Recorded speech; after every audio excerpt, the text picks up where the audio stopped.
स्वागत है आपका अपने चैनल एकलव्य स्टडी पॉइंट पे। और मेरा नाम है सचिन और आज की इस वीडियो में हम पढ़ने वाले हैं क्लास 12th की इंग्लिश और फ्लेमिंगो बुक से हम पोएम पढ़ेंगे जिसका नाम है कीपिंग क्वाइट। ठीक है, तो इस वीडियो में आपको इजी समरी मिलेगी इस पोएम की, बेस्ट एक्सप्लेनेशन आपको मिलने वाली है और इंपॉर्टेंट स्टैंजा बाय स्टैंजा हम पोएम को पढ़ेंगे। तो आइए स्टार्ट करते हैं अपने इस वीडियो को। और आपको बताना चाहूंगा कि अगर आप क्लास 12th में हो और अगर आप नोट्स पढ़ना चाहते हो अलग अलग सब्जेक्ट के, तो आपको हमारे वेबसाइट पे नोट्स मिल जाएंगे। पहला स्टेप है आपको गूगल पे जाना है और Eklavya study point .com search करना है। उसके बाद आपके सामने ये वेबसाइटें बहुत सारी आएंगी जिसमें से जो टॉप पे होगी एकलव्य स्टडी पॉइंट .com, इस पे आपको क्लिक करना है और आप आ जाओगे हमारी वेबसाइट के अंदर। और उसके बाद आपको ये जो तीन लाइनें दिख रही हैं ये कैटेगरीज की लाइन है, इस पे क्लिक करने के बाद आपके सामने क्लासेस की कैटेगरी आ जाएंगी। और क्लास 12th पे जब आप क्लिक करोगे तो आपके सामने फिर सब्जेक्ट्स की कैटेगरी आ जाएंगी। तो जो भी सब्जेक्ट के नोट्स आपको पढ़ने हैं आप यहाँ से जाके आप पढ़ पाएंगे।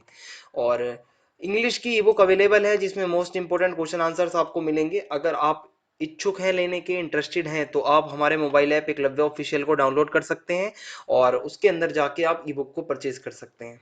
और बाकी आपकी कोई भी प्रॉब्लम या कोई डाउट हो तो आप मुझे इंस्टाग्राम पे फॉलो कर सकते हैं, मेरा यूजर नेम आपके सामने है।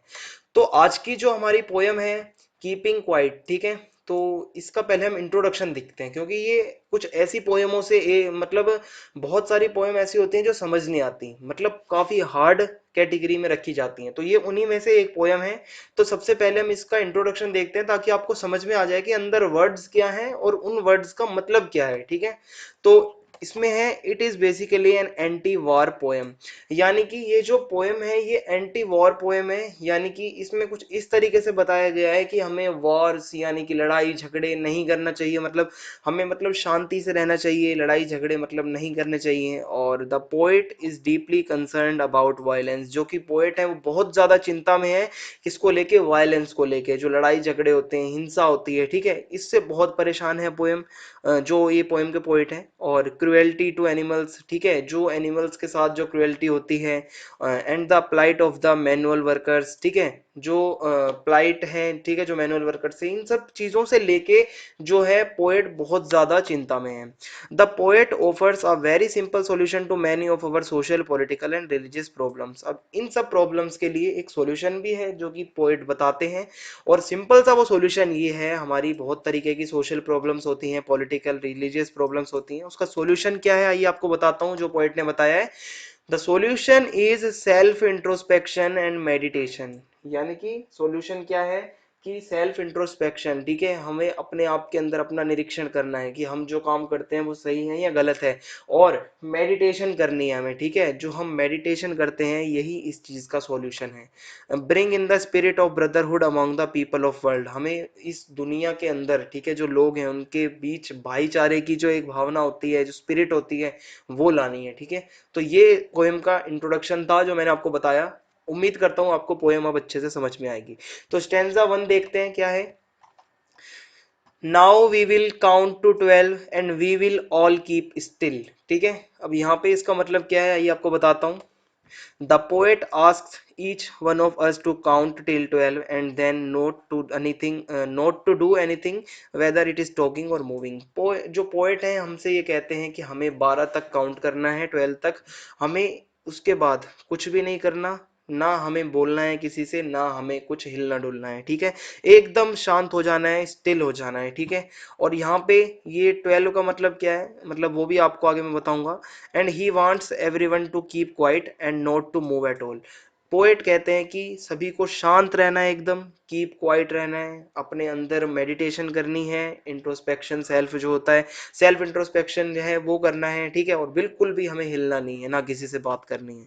और in this moment of silence he wants that we should not speak any language, ठीक है, speak in any language and not even move our arms।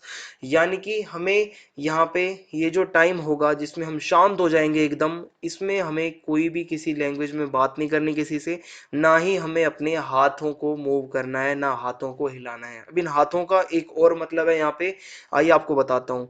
कि एक तो हाथ, यहाँ पे डबल मीनिंग अगर हम देखें तो हाथ हमारा बॉडी पार्ट भी होता है कि हमें शांत रहना है और अपनी बॉडी को बिल्कुल नहीं हिलाना और मतलब एकदम अपने आप में मेडिटेशन करना है। और दूसरा मीनिंग देखें तो आर्म्स का मतलब यहाँ पे वेपन्स भी होते हैं, जो हथियार होते हैं, डिस्ट्रक्शन के हथियार होते हैं, जो दुनिया में तबाही मचा सकते हैं। तो हमें वो भी नहीं मतलब इस्तेमाल करने हैं। जितने भी हथियार हैं दुनिया के अंदर जो तबाही मचाते हैं उनका भी इस्तेमाल नहीं करना, हमें शांत रहना है, हमें भाईचारे को बढ़ाना है इस दुनिया के अंदर, ठीक है। और it is in fact at the number 12 when both the hands of the clock unite। यानी कि यहाँ पे 12 इसलिए भी कहा गया है कि जब आप देखोगे घड़ी में जब 12 बजते हैं तो घड़ी के जो दोनों सुइयां होती हैं, घड़ी की दोनों सुइयां होती हैं, या कहो जो घड़ी के दोनों हाथ होते हैं वो मिल जाते हैं, वो यूनाइट हो जाते हैं, वो एक हो जाते हैं। इसलिए वो कहीं ना कहीं उस चीज को मतलब शो करते हैं कि मतलब हमें 12 तक काउंट करना है। और इसी तरीके से so he wants us also to unite like the two hands of the clock. जैसे क्लॉक के दोनों हैंड मिलते हैं वैसे ही हमें भी यूनाइट रहना है सभी ह्यूमंस को। नेक्स्ट स्टेंजा की तरफ बढ़ते हैं। आई होप आपको स्टेंजा 1 समझ में आया होगा। It would be an exotic moment without rush, without engines. We would all be together in a sudden strangeness। यानी कि the moment when everyone would be quiet would be an exciting moment। जब सभी लोग एकदम शांत हो जाएंगे, meditation कर रहे होंगे और अपने आप को अंदर से देख रहे होंगे कि हम में क्या बुराइयां क्या अच्छाइयां हैं, तो वो मोमेंट सबसे एक्साइटिंग होगा। और there will be no rushing of everyday work, no sound of machines polluting the environment. अगर ऐसा होता है, सभी लोग अगर मेडिटेशन करते हैं, शांत हो जाते हैं, सोचते हैं कि हमने पृथ्वी को, अर्थ को कितना नुकसान पहुंचाया है पोल्यूशन से, हमने लोगों को कितना नुकसान पहुंचाया है अपने, ठीक है, तो इसमें कहीं ना कहीं जब वो शांत होंगे तो ये जो डेली लाइफ की जो भागा दौड़ी होती है, काम की रश होता है, मशीनों के जो आवाजें होती हैं, साउंड्स होती हैं, पोल्यूट जो मतलब मशीनें जो एनवायरनमेंट को पॉल्यूट मतलब करती हैं, पोल्यूशन फैलाती हैं, वो सब नहीं होंगे अगर हम शांत हो जाएंगे। It will be a moment when everyone would be together but in a strange kind of वे। ये वो मोमेंट होगा जब सभी लोग जो हैं एक साथ होंगे, ठीक है, और पर कुछ स्ट्रेंज तरीके से होंगे, ठीक है। तो वो तरीका क्या होगा, हमें शांत रहना है, अपने मन में मेडिटेशन करनी है। आगे देखते हैं, अब स्टेंजा 3 की तरफ बढ़ते हैं। Fishermen in the cold sea would not harm whales and the man gathering salt would look at his hurt hands। यानी कि अब इसमें क्या बताया गया है, in this moment of silence, ये जो साइलेंस का मोमेंट होगा, जो टाइम होगा जब सभी शांत होंगे, द फिशरमैन जो मछलियां पकड़ते हैं, the fisherman would not be catching fish. जब सब शांत हो जाएंगे, एकदम शांत रहेंगे, तो जो फिशरमैन है वो भी मतलब मछलियों को नहीं पकड़ेगा। And hence the whales in the cold waters will be safe. तो इससे क्या होगा, जो वेल्स हैं जिनको मछुआरे पकड़ लेते थे फिशरमैन, वो भी अब सेफ रहेंगी और उनको भी नुकसान नहीं पहुंचेगा, ठीक है। और this suggest that the destruction of nature by humans will also stop. यानी कि जो ह्यूमंस ने जो नेचर का जो डिस्ट्रक्शन किया है, व्हील्स को चाहे पकड़ा हो फिशरमैन्स ने, और भी हमने बहुत सारे नेचर का डिस्ट्रक्शन किया, आप अच्छे से जानते हैं, वो सब रुक जाएगा अगर कहीं ना कहीं हम कीप क्वाइट हो जाते हैं। Also, the man who gathers salt will be able to tend to his wounded hands, which otherwise he had no time for। यानी कि जो लोग नमक इकट्ठा करते हैं, जिनके हाथों में आप देखोगे ना मतलब घाव हो जाते हैं, वाउंडेड हाथ छिल जाते हैं, फिर उनको कितना मतलब उसमें मतलब उनको प्रॉब्लम होती होगी, तो जब वो शांत होंगे, अगर कीप क्वाइट होंगे कुछ मतलब उस टाइम के लिए, तो क्या होगा कि उनको टाइम मिलेगा रिकवर करने का, ठीक है। जो उनके वाउंडेड हैंड्स होते हैं, which otherwise he had no time for, उनके पास जो वो टाइम नहीं होता अपने हैंड्स को देखने का, वो कहीं ना कहीं धीरे धीरे रिकवर होने लगेंगे। और यहाँ पे क्या होगा फिर, both nature and humans will be able to recover from their wounds. जब ऐसी शांति होगी हर जगह पे, तो नेचर भी अपने आप को रिकवर करेगा और ह्यूमंस भी अपने आप को रिकवर करेंगे, ठीक है। और स्टेंजा 4 पे अगर हम चलते हैं तो आइए देखते हैं। those who prepare green wars with gas, wars with fire। यानी कि the poet is now referring to the creators of pollution. Those who prepare green wars, ठीक है, यानी कि chemical wars with gas and nuclear wars, ठीक है। यहाँ पे पोएट बताते हैं कि जो पोल्यूशन के क्रिएटर हैं, जिन्होंने पोल्यूशन को बनाया है, जो मतलब पोल्यूशन कर रहे हैं दुनिया के अंदर, जो कि केमिकल वॉर्स करते हैं, ठीक है, जो मतलब वेपन्स का इस्तेमाल करते हैं, न्यूक्लियर वॉर्स या न्यूक्लियर बॉम्ब्स का इस्तेमाल करते हैं, उन्हीं के लिए यहाँ पे कहा गया है बाय ग्रीन वॉर्स। यानी कि ग्रीन वॉर्स का मतलब क्या है कि the poet means waging war against our green zone, ठीक है, कि हमारा जो ग्रीन जोन है, हमारा जो नेचर है, उसका एक्सप्लोइटेशन हो रहा है, उसका शोषण हो रहा है कहीं ना कहीं इन सब वॉर्स के कारण, जो केमिकल न्यूक्लियर वॉर्स जो है दुनिया में हो रही है, गैस इसके कारण, ठीक है, क्या हो रहा है, हमारे नेचर का कहीं ना कहीं एक्सप्लोइटेशन हो रहा है। हमारे नेचर का एक्सप्लोइटेशन कौन कर रहा है? ह्यूमन बींग्स कर रहे हैं, ठीक है। नेक्स्ट लाइन है, victory with no survivors would put on clean clothes and walk about with their brothers in the shade doing nothing. यानी कि he wants them also to stop and think over what harm they are doing. यहाँ पे जो है poet वो ये बताना चाहते हैं कि वो चाहते हैं कि he wants also he wants them also to stop and think over what harm they are doing। वो चाहते हैं कि जो ये सब नुकसान कर रहे हैं वो लोग एक मिनट के लिए रुकें और सोचें कि क्या नुकसान वो कर रहे हैं हमारे नेचर के साथ में। They should stop their brutal work and think positive.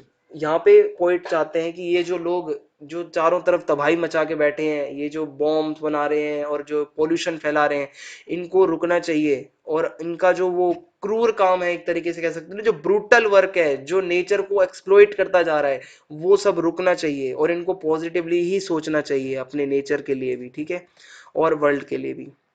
These Wars would bring only destruction. ये वॉर्स अगर चलती रही, पॉल्यूशन की हो, चाहे बॉम्ब्स की हो, न्यूक्लियर्स की हो, ये सिर्फ और सिर्फ डिस्ट्रक्शन सामने लाएंगी। And there would be no survivors to enjoy their victory. मतलब कोई भी वो, मतलब आप कहते हैं ना कि अगर हम कोई विक्ट्री करते हैं तो लास्ट में कोई तो बचता है, जैसे दो राजा लड़े, उसमें से एक जो बचता है वो जीत जाता है, तो वो कम से कम एंजॉय तो करता है। जब ये अगर वॉर चलेगी ना तो पूरी दुनिया खत्म होगी और इसमें कोई सर्वाइवर भी नहीं बचेगा जो एंजॉय कर सके अपनी इस विक्ट्री को, तो ये सभी के लिए गलत है। तो हमें यही पोयम से पता चल रहा है, ये एक एंटी वॉर पोयम है जहां पे क्लियरली पोएट ये बता रहे हैं कि हमें शांत रहना है, मेडिटेट करना है, जो हम नुकसान पहुंचा रहे हैं नेचर को और जो वो हम वर्ल्ड को, अपने जो ह्यूमैनिटी को जो नुकसान पहुंचा रहे हैं, वो कहीं ना कहीं रुकना चाहिए, ठीक है। अगली लाइन है, would put on clean clothes and walk about with their brothers in the shade doing nothing. यानी कि they should clean their soul of negativity and join hands with other fellow beings. यानी कि जो लोग ये सब नुकसान के काम कर रहे हैं, उनको अपनी जो आत्मा है, ठीक है, जो सोल है, जो नकारात्मकता से भरी हुई है, नेगेटिविटी से भरी हुई है, ठीक है, उनको अपनी इस आत्मा को अंदर से साफ करना चाहिए, पॉजिटिव चीजें सोचनी चाहिए और उन्हें हाथ मिला लेने चाहिए किनके साथ में, जो उनके साथी हैं, ठीक है, जो साथी लोग हैं, जो साथी ह्यूमंस हैं, ठीक है। They would also leave the path of destruction for that one moment when everyone would remain quiet। जब सभी शांत होंगे तो ऐसे लोग भी कहीं ना कहीं जो है इस डिस्ट्रक्शन के पाथ को छोड़ेंगे और उस टाइम के लिए वो भी शांत रहेंगे, क्वाइट रहेंगे, ठीक है। आगे बढ़ते हैं स्टेंजा 5 की तरफ। ये काफी इंपॉर्टेंट स्टेंजा है। What I want should not be confuse with total inactivity. अब यहाँ पे बताया गया है कि the poet then moves on to say that he does not want that keeping quiet should be taken as total inactivity. यानी कि शांत रहने का मतलब ये नहीं है कि हम मतलब कुछ करना ही छोड़ दें या हम बिल्कुल शांत हो जाएं, जैसे कि एक मुर्दा होता है, जैसे कि लाश होती है, हमें वो नहीं होना है। हमें शांत रहते हुए बहुत कुछ करना है, जैसे कि आपको मैं आगे बताता हूँ। यहाँ पे लिखा हुआ है, life is what it is about, I want no truck with death. ठीक है, यहाँ पे बताया गया कि we will be inactive physically but we will be active mentally as we will be introspecting. हम यहाँ पे इनएक्टिव होंगे फिजिकली, ठीक है, हम हिलेंगे डुलेंगे नहीं, हमें शांत रहना है, पर मेंटली हम बहुत ज्यादा एक्टिव रहने वाले हैं और इंट्रोस्पेक्टिंग करेंगे, अपना अंदर से निरीक्षण कर रहे होंगे हम उस टाइम पे। और हम क्या कर रहे होंगे कि हम मेडिटेशन कर रहे होंगे, ठीक है। तो हमें यहाँ पे इनएक्टिविटी का बिल्कुल भी ये मतलब नहीं समझना है कि इस इनएक्टिविटी का मतलब ये है कि सभी लोग मर जाएं। आगे बताते हैं यहाँ पे, poet is talking about silence so he should not B confused with total inactivity. सिर्फ यहाँ पे साइलेंस की बात हुई है, ऐसी कहीं भी बात नहीं हुई है कि बिल्कुल ये कह दिया जाए कि टोटल इनएक्टिविटी, जहां पे कोई एक्टिविटी ही ना हो। Total inactivity means death and the narrator has no association with death, यानी कि टोटल इनएक्टिविटी का मतलब होता है कि हम कोई भी काम ना करें, और ये बिल्कुल इसका मतलब होता है डेथ। लेकिन यहाँ जो नरेटर है, जो पोएट है, उनका डेथ से कोई लेना देना नहीं है, वो सिर्फ ये चाहते हैं कि हम मेडिटेशन करें और शांत रहें, ठीक है। We should not focus only on keeping our life moving, हमें सिर्फ अपनी मतलब इसी चीज पे फोकस नहीं रखना चाहिए कि हमारी जिंदगी बस चलती रहे जैसे चल रही है। हमें for once doing nothing can be good for us, हम कुछ समय के लिए अगर कुछ नहीं भी करते हैं तो वो भी हमारे लिए काफी अच्छा रहेगा जब हम इंट्रोस्पेक्ट करेंगे, ठीक है। A long silence can do us good things when we are threatening our self with death, एक लंबी शांति यानी कि एक लंबा मेडिटेशन का जो टाइम होगा वो क्या होगा कि उसमें हम क्या कर पाएंगे कि a long silence can do us good things, ठीक है। वो उससे हमारे साथ बहुत अच्छी चीजें होंगी जब हम मतलब अपने आप को मतलब ये डेथ से डरा रहे होते हैं, ठीक है, कि डेली लाइफ में जो प्रॉब्लम्स हैं हमारी, उसमें अगर हम कहीं ना कहीं ये साइलेंस लाते हैं और इंट्रोस्पेक्ट करते हैं, मेडिटेट करते हैं, तो ये सारी प्रॉब्लम्स का सॉल्यूशन यही हो जाएगा और हम जो है एक अच्छी लाइफ जिएंगे। स्टेंजा 6 की तरफ बढ़ते हैं आगे, इसमें क्या बताया गया देखते हैं। Perhaps the earth can teach us as when everything seems dead and later proves to be alive. Now I will count up to 12 and you keep quiet and I will go. ये last line में poet क्या बताते हैं कि we must try to learn something from the earth. हमें इस पृथ्वी से, इस अर्थ से कुछ सीखना चाहिए। For example, a seed appears to be dead but huge fruit bearing trees are born from such seeds lying dead here and there, यानी कि जो एक बीज होता है जिसमें से हमें कभी भी हम अंदाजा नहीं लगा सकते कि वो बीज कभी एक इतना बड़ा पेड़ बन जाएगा जिसमें से बहुत सारे फ्रूट्स भी आएंगे। वो जो सीड जब शुरू में देखेंगे तो काफी छोटा सा होता है और वो जमीन में ऐसे गड़ा हुआ होता है, इसको हम जमीन में दबाते हैं, मुर्दा लगता है, वो एकदम डेड लगता है, पर वो डेड नहीं होता। वो क्या होता है कि वो अपनी कीपिंग क्वाइट यानी कि शांति में ही वो इतना बड़ा पेड़ बन जाता है। तो उसी से हमें एक एग्जाम्पल मिलता है, क्योंकि ये अर्थ, ये नेचर का ही एक पार्ट है सीड जो है, ठीक है। और इसी सीड्स की तरह हमें अपनी लाइफ को बनाना है कि हमें शांत यानी कि हमें शांत रहते हुए इतना कुछ करना है कि हम बिल्कुल टोटल नेगेटिविटी से दूर रहें और हमारी लाइफ चलती रहे, ठीक है। And life never stops on earth, यानी कि अर्थ में कभी भी लाइफ नहीं रुकती है। लाइफ का मतलब ही ये होता है कि कुछ ना कुछ चलता रहे। Now the poet will count up to 12 and we all will keep quiet during that time and then he will go out from there. अब poet कहते हैं कि मैं यही है कि भाई मैं 12 तक गिनूंगा, 12 तक गिनूंगा और हम सब शांत हो जाएंगे और इन्हीं सब चीजों पे, इन्हीं सब टॉपिक्स पर हम मेडिटेट करेंगे और इस तरीके से नेचर भी सेफ रहेगा भाई और ह्यूमैनिटी भी सेफ रहेगी, ठीक है। तो इस तरीके से हमारी ये पोएम यहाँ पे खत्म होती है। आपको कुछ इंपॉर्टेंट क्वेश्चंस बता देता हूँ जो आप मुझे इंस्टाग्राम पे टाइप करके भेज देना। फर्स्ट क्वेश्चन है, what is the exotic movement that the poet refers to in keeping quiet, तो ये मैंने आपको बताया है अंदर, क्या है वो आप मुझे बताएंगे लिख के। Second question is, life is what it is about dash how is keeping quiet related to life, ठीक है, ये आप मुझे बताएंगे। थर्ड क्वेश्चन है, give one example of how the seeming to be dead things become alive, ये last में अभी मैंने आपको बताया है कि एक एग्जांपल आप मुझे बताना कि कैसे डेड दिखने वाली चीज भी मतलब अलाइव होती हैं, ठीक है। तो ये तीन क्वेश्चंस आपको मैंने दिए हैं। कमेंट बॉक्स में जरूर बताना आपको पोएम समझ में आई या नहीं समझ में आई, कोई भी डाउट हो आप मुझसे पूछ लेना। तो इस वीडियो में इतना ही। जय हिंद, जय भारत, धन्यवाद, मिलते हैं नेक्स्ट वीडियो में। धन्यवाद।